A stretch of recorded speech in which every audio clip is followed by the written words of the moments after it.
C'est vrai que c'est une nouvelle compétition qui va se jouer en tout cas en 2 parties, les qualifications qui vont se faire en 3 mois en fait. Donc nous, on aborde comme une compétition, toutes les équipes sont sur la même pied d'égalité et qu'il faut bien aborder ce premier match pour être bien lancé dans la qualification. On va avoir des adversaires qui sont difficiles devant nous. Comme d'habitude, on va être le plus sérieux possible pour essayer de démarrer cette campagne de qualification par une victoire.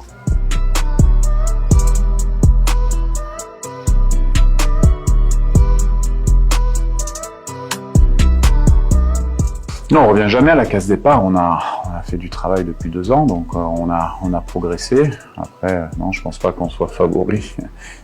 En tout cas, nous, ce qui va nous intéresser, c'est déjà sur cette partie de qualification-là, de faire mieux que ce qu'on avait fait la dernière fois. Vous rappelez-vous que quand j'étais arrivé, on avait dans cette campagne de qualification, on était dernier. Et ce qu'on souhaite, c'est en tout cas mieux démarrer cette campagne-là que la RDC l'avait démarré pour la dernière CAN en Côte d'Ivoire. Voilà, donc, mais c'est un long chemin avec des étapes. Il y a une première étape, c'est la qualification.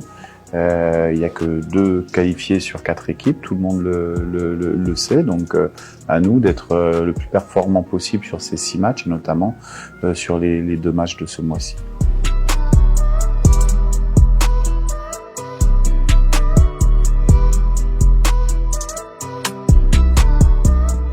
Le poste de gardien de but est au même titre que c'est des joueurs, c'est-à-dire que ça dépend de la forme, peut-être de la forme des joueurs, aussi de ce que le joueur a apporté également à la sélection. Donc c'est une réflexion qui est globale. Dans ce poste-là, on a la chance d'avoir trois bons gardiens. Je pense on est monté en value sur ce poste par rapport à l'année dernière ou il y a 2 ans. On prépare également un 4e gardien qui est Zoas Kabamba, qui n'est pas dans ce regroupement, mais qui a déjà un peu d'expérience avec l'équipe nationale.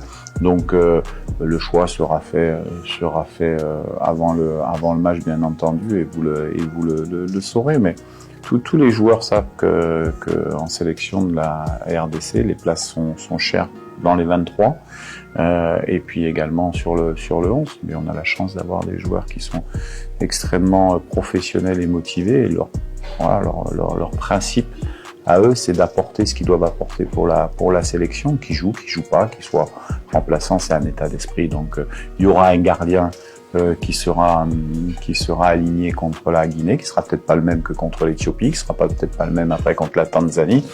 Le tout, c'est que chacun comprenne qu'il a la disposition non pas de Sébastien de Sade, mais de la sélection et donc du pays pour répondre quand on aura besoin de lui.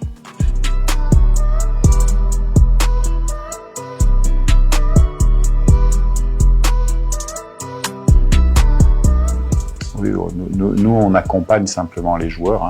C'est eux qui font la majeure partie des choses. C'est eux qui travaillent tous les jours, qui sont à l'écoute de leur coach en club, en sélection nationale. Nous, on accompagne les joueurs simplement sur un petit parcours de leur carrière. Le mérite de Yohan revient d'abord à Yohan.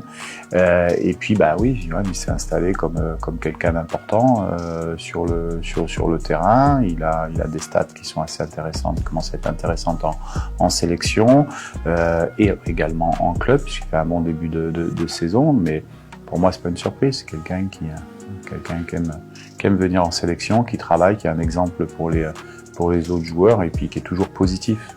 Yohan, c'est quelqu'un qui est très agréable à manager.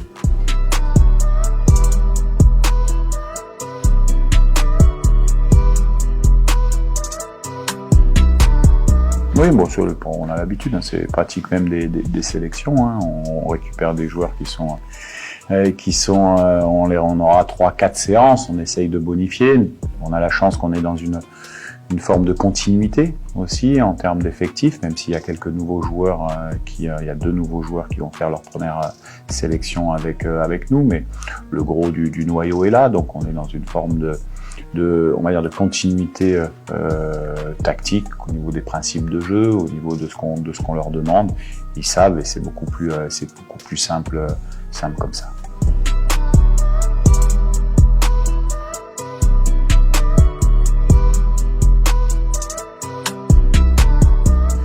C'est des joueurs qu'on suit depuis quelques temps, des jeunes joueurs. On en suit beaucoup parce qu'on a aussi un rôle de pouvoir être performant sur le point, on va dire immédiatement, mais également aussi un travail d'anticipation à faire de génération.